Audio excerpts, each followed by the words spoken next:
back and front pattern. We need carbon paper, pins, and paperweight. Yan, pandagan natin. Okay. So, first step, ilagay natin yung ating carbon paper doon sa ilalim ng ating pattern. Black pattern at saka yung ating finish pattern.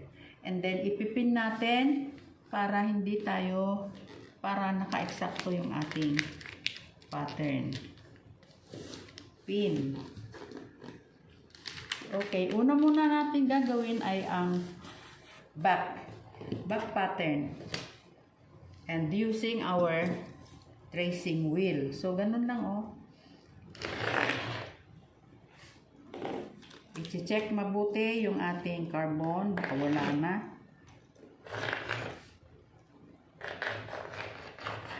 Ito yung zipper. Ibaba natin yung carbon. At check muna natin. Baka wala. O, ayan. Meron naman. So, i-move natin yung ating carbon paper. Okay. And then, ituloy yung ating yan. Slit, kailangan natin ng marking. Doon sa slit mismo, ha. And then, itong zipper allowance. Check. Ayan, meron. And then, itong ating dart. Back muna, ha.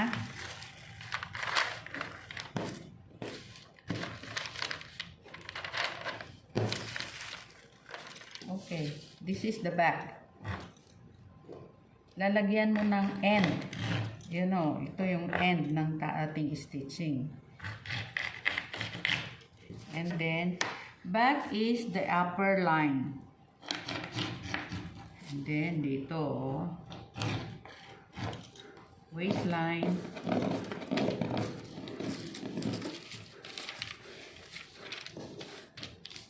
Waistline. Ilipat natin ang pin para hindi natin masagasaan.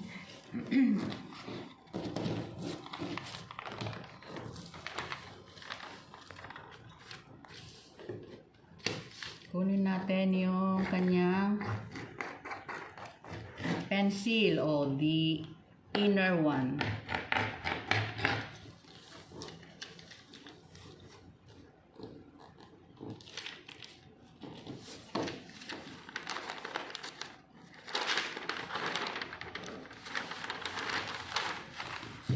Move natin yung kanyang carbon paper. Ayan.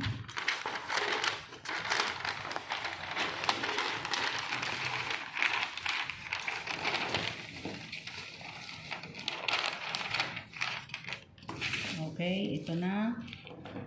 Pencil.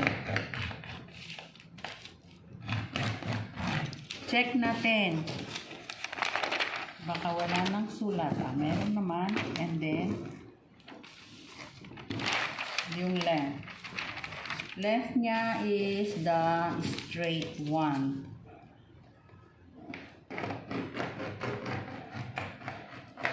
Okay. And this. So, meron na tayong back pattern. Yan na. Check natin. Baka wala naman. Guhit. Ayan. Meron tayo. Ito. Length. Okay. Next will be the front pattern. Magagamit pa natin yung ating sobra. Ayan o. Sobra na itong pattern paper. Hihitan natin mula dito, straight lang natin.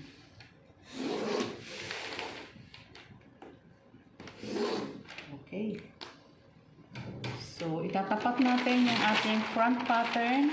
I-fold natin yung kanyang zipper para maliwanag. Ito yung kanyang front pattern.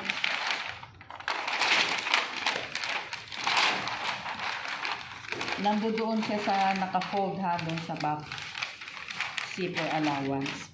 Yan, ipo-fold natin hanggang doon sa ibaba, hanggang doon sa waistline sa itaas. And then, itatapat natin doon sa hangganan. Wala na siyang allowance.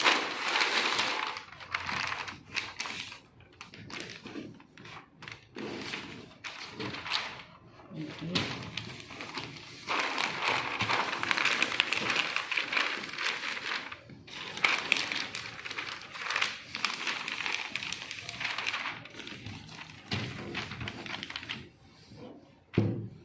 Then, make pin.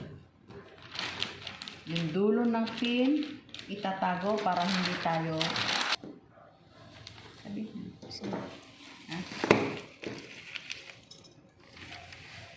So, ito naman ang separating front pattern.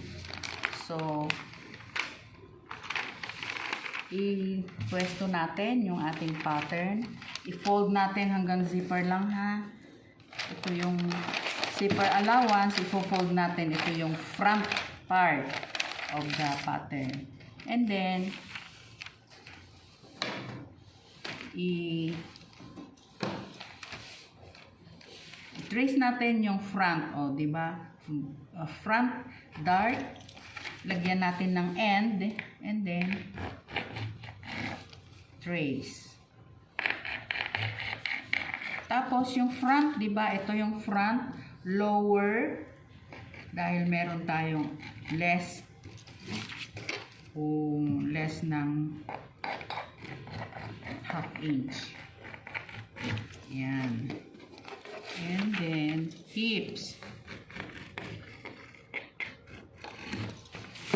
Okay. I-move natin yung ating carbon paper.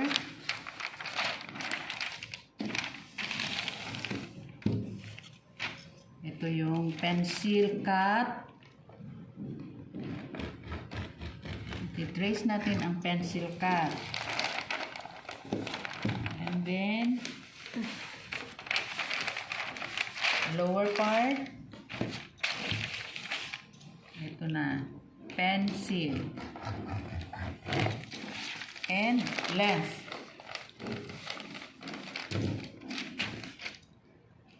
Okay. Yung may additional hanggang doon sa pencil. Ayan. Okay. Check natin kung merong sulat. Dart, meron. Isin ang pin. Dart, meron side and length with the additional. Okay. This is the front pattern and back pattern. Thank you for watching.